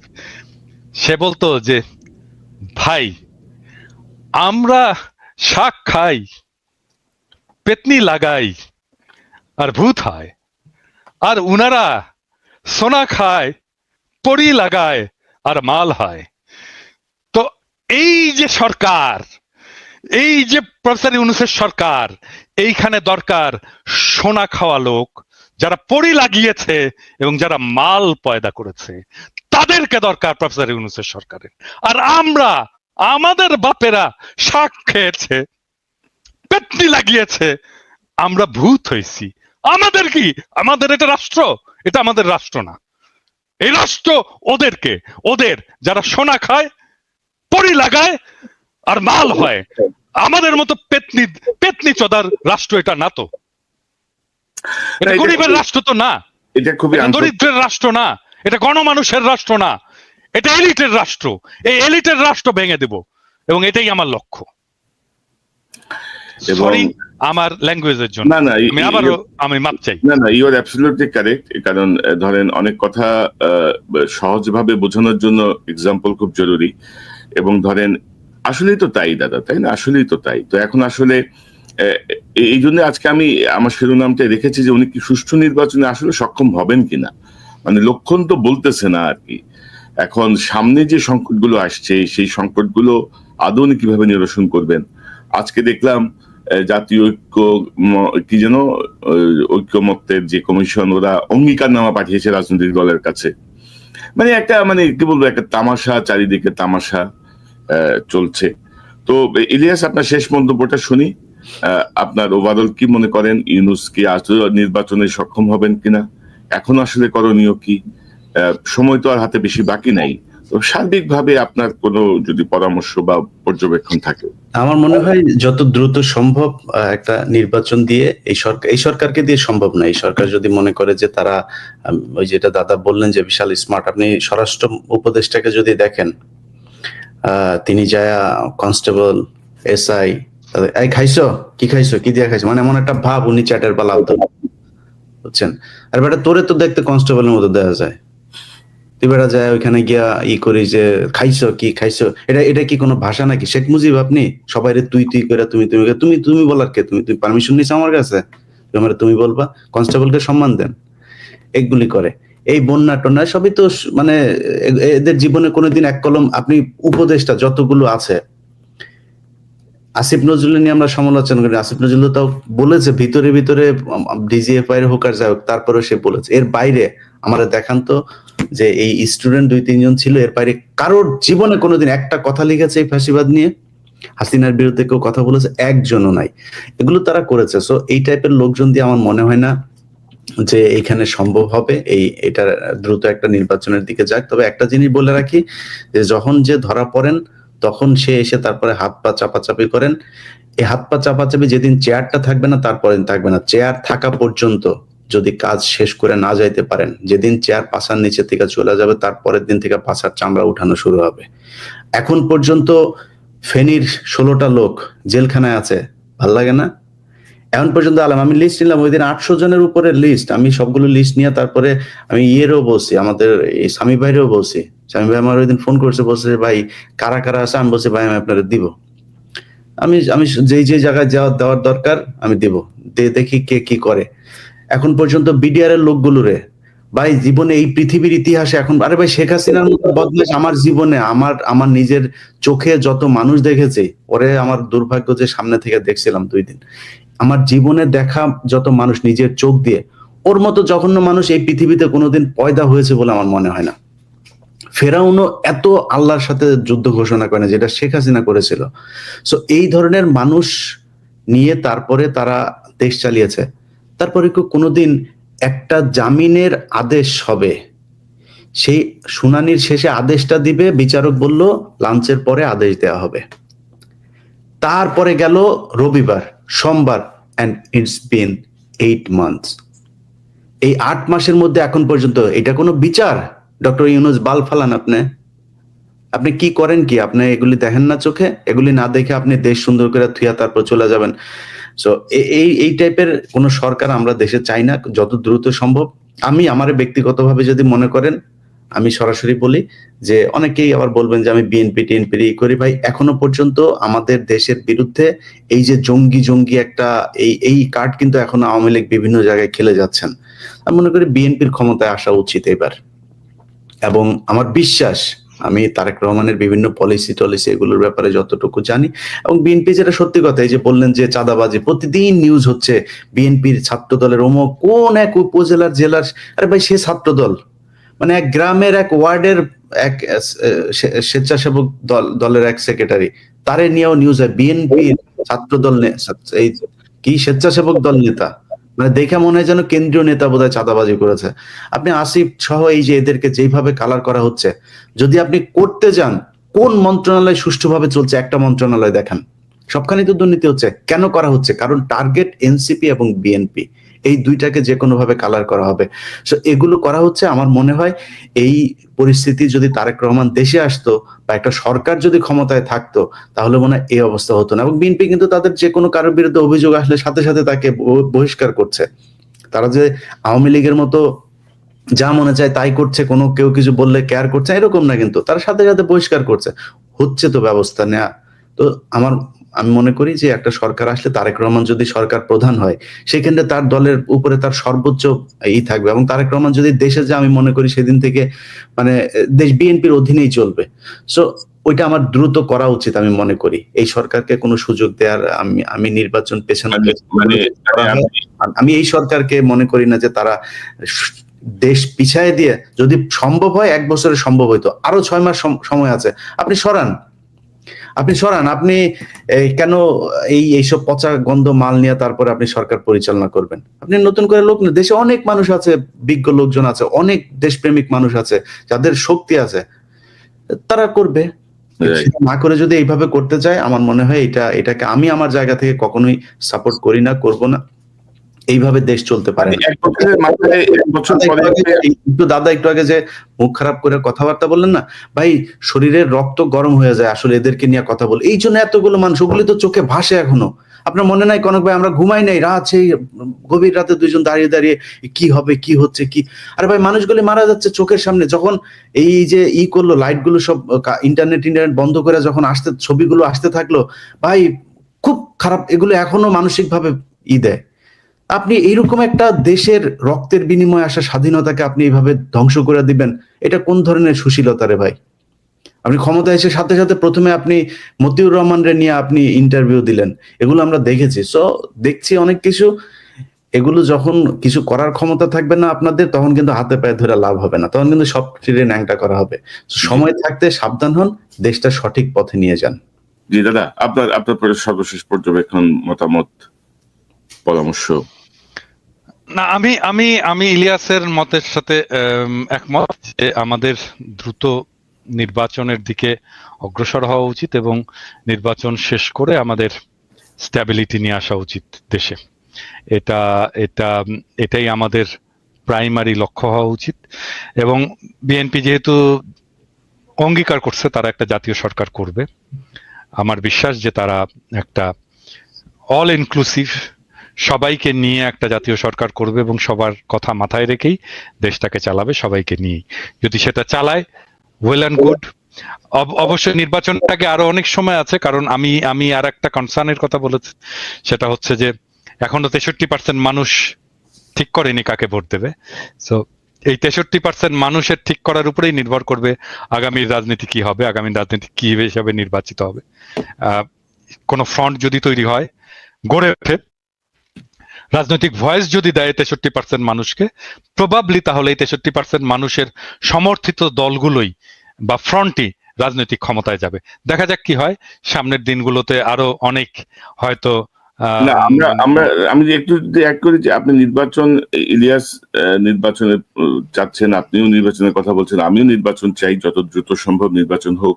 কিন্তু এই যে সক্ষম হবেন কিনা ডক্টর ইউনূস, এই সক্ষমতার জন্য কি করণীয়? এই যে আগামী যে 6 মাস আছে, এই সময় 6 মাসে আসলে পিন পয়েন্ট কি করণীয়? সক্ষমতা অর্জনের জন্য তো আপনি অক্ষম উপদেষ্টাদের দেওয়া সম্ভব না, তাহলে আপনার রিসাফল করতে হবে, না হলে নির্বাচন দিয়ে দিতে হবে। প্রশাসন তো এখন বিএনপির দখলেই আছে। সো আমার মনে হয় অসম্ভব কিছু না। কি হবে, হয় বিএনপি আসবে, নাহলে জামাত এনসিপি আসবে, সমস্যা কি? প্রশাসন বিএনপির দখলে থাকলে তো সেটা নিরপেক্ষ নির্বাচন হলো না, ভাই বিএনপি, আমি তো সেটাই বললাম যে আপনাকে তো বিএনপির হাতেই দিতে হবে বা জামাতের হাতে দিতে হবে। কারণ বিএনপি যদি ক্ষমতায় আসলে আমি ওইটাই ওই কথাটা বোধহয় ওই সময় শেষ করে নিয়েছি। আমি চাই এবার আসুক জামাত ইসলাম, তাদের সাংগঠনিক ভাবে আরো বেশি সমৃদ্ধ হোক, তাদের মানুষের আরো বলুক। এবং আমার মনে হয় এই 5 বছরে বিএনপি যত ভুল করবে ততটা জামাতমুখী হবে মানুষ। সো 5 বছর পরে জামাত আসুক। এখন যেহেতু হাসিনা যাওয়ার পরপরই আমার ব্যক্তিগত মতামত যদি জিজ্ঞেস করেন, আমি মনে করি কোনো ইসলামী দলের এখন এই মুহূর্তে ক্ষমতায় আসা ঠিক না, যাদের নামের সাথে ইসলাম আছে। এবং আমি মনে করি ভাই, আমি অত বিশাল ইমান আমার শক্ত না, তো এই কারণে বললাম। এটা আবার নিয়ে অনেকে অনেক কথাবার্তা বলবেন, বাট বিএনপিরই আসা উচিত। তারেক রহমানকে এই সুযোগটুকু দেওয়া উচিত। এখনো খালেদা জিয়া তার মতামত রাখার মতো ওইটুক সক্ষমতা তার শারীরিকভাবে আছে, আল্লাহ তাকে আরো অনেক সুস্থ করে দিক। আমার মনে হয় বেটার হবে। এখন বিএনপির যেগুলো দেখা হচ্ছে এত, আচ্ছা ভাই একটা জিনিস বলি, ধরেন আগে ইজারা নেওয়া হইতো একটা গরুর হাটের, মানে আগে নেওয়া হইতো না, সেটা কে নিত? মানে সেটা কি মানে সাধারণ মানুষ নিত নাকি আওয়ামী লীগের লোকই তো নিত? এখন সমস্যাটা হচ্ছে আপনার তো কোনো সরকার নাই, কোনো প্রশাসন নাই, নিয়ম নাই, শৃঙ্খলা নাই। বিএনপির 3 গ্রুপ যা ঠেলাঠেলি করছে। এখন হঠাৎ করে আসে চাঁদাবাজি হয় নাই কবে? মানে এই যে ট্রাক আসে ঢাকায়, কোনোদিন কি একদিনের জন্য কি বন্ধ ছিল আপনি বলেন তো? এখনো হয়। আমি এটার সমর্থনে কথা বলছি না, কিন্তু হয়তো হতো। 5 আগস্টের পরে কয়েকদিন বন্ধ ছিল। হুম, ওইটা ওইটা ওইটা তো অন্য জিনিস, ওই সময় তো কিছুই ছিল না, ওই সময় জনগণের হাতেই দেশ ছিল, যে কারণে বন্ধ ছিল। কিন্তু জনগণের হাতে ছাড়া কোনো সরকার প্রশাসকের হাতে যখন দেশ ছিল কখনোই এটা বন্ধ রাখা যায়নি। হয়তো মিলিটারি কিছু সময় 1/11 এর কিছু সময়টাতেই ছিল, কিছু ভালো সময় ছিল। যাক এটাই আর কি। তো চাঁদাবাজি এই দেশে ছিল, বন্ধ হওয়া উচিত। যেভাবে এখন বলা হয় দেশটা এত পরিমাণে একদম নতুন করে মনে হচ্ছে বিভিন্ন খাতে চাঁদাবাজি শুরু হয়েছে, এই পরিস্থিতি হয়নি। বাট হ্যাঁ, যদি হয়ে থাকে কিছু কিছু জায়গায়, আমার মনে ইলিয়াস, হয় তারেক রহমান ক্ষমতায় গেলে আরো ভালো হবে পরিস্থিতি। ইলিয়াস, এখানে আরেকটা প্রশ্ন খুবই গুরুত্বপূর্ণ, যেটা আপনি বলছিলেন যে বিএনপি সাথে সাথে বহিষ্কার করছে, কিন্তু আপনি যদি দেখেন যে এ পর্যন্ত কঠোর কোনো পদক্ষেপ কি নেওয়া হয়েছে সরকারের পক্ষ থেকে? এটা তো বিএনপির দায় না, বিএনপি তো তারা ধরে জেলে পাঠাবে না, জেলে নিবে সরকার, জেলে তো বিএনপি পাঠাবে না। ম্যাজিস্ট্রেসি পাওয়ার নিয়ে সেনাবাহিনী মাঠে আছে, তাদের ভূমিকা কিন্তু তারেক রহমান যদি কোনো চাঁদাবাজের জন্য ফোন করে বলে ভাই আমার এটা ছেড়ে দেন, এই যদি বলে আমাদেরকে ভয়েস রেকর্ড দিয়ে দেন, আমরা দেখি। না না না না, ইলে কনক, মানে বিএনপি তো থানা দখল করছে। না, এরকম দুই একটা ঘটনা ঘটছে, না দুই একটা ঘটনা ঘটছে, এটা একেবারে রিমোট এরিয়া ধরেন লোকাল মানুষ যে থানা ঘেরাও করে নিয়ে ভাই আসছে। থানা দখল না, থানা দখলের থানার চাইতে 10 মাইল দূরে যদি বিএনপির লোকজন কোনো চাঁদাবাজের পক্ষে ডাইরেক্ট গুলি করেন, আমরা ওটার পক্ষে থাকবো ভাই, কেউ আমরা এটার পক্ষে বিপক্ষে যাবো না, তো আমরা পুলিশের পাশে থাকবো, করেন না, সমস্যা কি? চাঁদাবাজি কে সমর্থন করে? মানে আপনারা যদি বিচার না করেন তাহলে তো এরকম চলতেই থাকবে। চাঁদাবাজি বা অরাজকতা নিয়ন্ত্রণে আমরা সরকারের কোনো কঠোর কোনো পদক্ষেপ দেখি নাই, সেনাবাহিনীর কোনো পদক্ষেপ দেখি নাই। তো সব মিলাই মনে হচ্ছে যেন মানে একটা সংঘবদ্ধ গ্রুপ পরিকল্পিতভাবে আরো খারাপের দিকে নিয়ে যাওয়ার একটা চেষ্টা করছে। আমরা পর্যবেক্ষণে রাখছি। জনাব পিনাকি ভট্টাচার্য, ইলিয়াস হোসেন, দুজনকে অসংখ্য ধন্যবাদ আলোচনায় যোগ দেওয়ার জন্য। অনেক বিষয় নিয়ে খোলাখুলি কথা বলবো। দাদার জন্য সবাই দোয়া করেন, দাদা শারীরিকভাবে অসুস্থ। না দাদা, দেখে মনে হয়েছে মনে হচ্ছে না, দেখে মনে হচ্ছে। তরুণ, আপনাকে দেখে কেন মনে হবে? আমরা নিশ্চয়ই নিকট সময়ে আমাদের আসলে গ্যাপটা বেশি পড়ে যাচ্ছে। আমার মনে হয় যে আমরা আর একটু শর্ট ইয়েতে মাসে অন্তত একবার হইলেও বসা উচিত সার্বিক আলোচনার জন্য। আপনাদের দুজনকে অসংখ্য ধন্যবাদ। খোদা হাফেজ। আসসালামু আলাইকুম। দর্শক, এতক্ষণ যে অনুষ্ঠান শুনলেন, নিশ্চয়ই আপনি আলোচনা মর্মার্থ উপলব্ধি করতে সক্ষম হবেন। নির্বাচনের ছাড়া বিকল্প নাই, নির্বাচনের দিকে যেতে হবে। ডক্টর ইউনূসের 1 বছরের পারফরমেন্স, ডক্টর ইউনূস সরকারের 1 বছরের পারফরমেন্স আমরা সন্তুষ্ট নই, দেশের মানুষও সন্তুষ্ট নয়। ইকোনমিক দু একটা খাত, অর্থনীতির জায়গাটা এবং ভারতের সাথে মোকাবেলার যে জায়গা, কিছু আন্দোলন দমন, সবকিছু মিলিয়ে প্রাথমিক যে স্ট্যাবিলিটি, সেটি তৈরিতে ডক্টর ইউনূসের অনন্য ভূমিকা, অর্থনীতি এবং স্ট্যাবিলিটি আনার ক্ষেত্রে। কিন্তু সার্বিকভাবে ফ্যাসিবাদের দোষরা সব জায়গায় বহাল। আমরা কোনো কঠোর কোনো পদক্ষেপ দেখছি না। আমরা মোটিভেশনাল স্পিচ শুনছি, নানা রকমের জ্ঞানের কথা শুনছি। এগুলো আসলে কতটুকু সুষ্ঠু নির্বাচনের পক্ষে সহায়ক হবে, অনেকের মনে প্রশ্ন। তো আগামী যে 6 মাসের মতো সময় আছে, এর মধ্যে যদি কার্যকর পদক্ষেপ নেওয়া যায়, বিএনপি, জামাত, এনসিপি, আমার মনে হচ্ছে সবাই মিলে একটি ঐক্যের প্ল্যাটফর্মে এসে একটি সুষ্ঠু নির্বাচনের জন্য কি কি করণীয়, কোথায় কোথায় হাত দিতে হবে, সেই জায়গাগুলো চিহ্নিত করা অত্যন্ত জরুরি। কারণ বাংলাদেশের মানুষ দীর্ঘ 15-16 বছর ভোটাধিকার বঞ্চিত। আমরা চাই তাদের মতের প্রতিফলন ঘটুক, একটি নতুন গণতন্ত্রের পথে আমরা যাত্রা শুরু করি। দর্শক, এই চ্যানেলটি সাবস্ক্রাইব করে আমাদের পাশে থাকুন, এই চ্যানেলের মেম্বারশিপ নিয়ে আমাদের পাশে থাকুন। আবারও দেখা হবে ইনশাল্লাহ। আসসালামু আলাইকুম।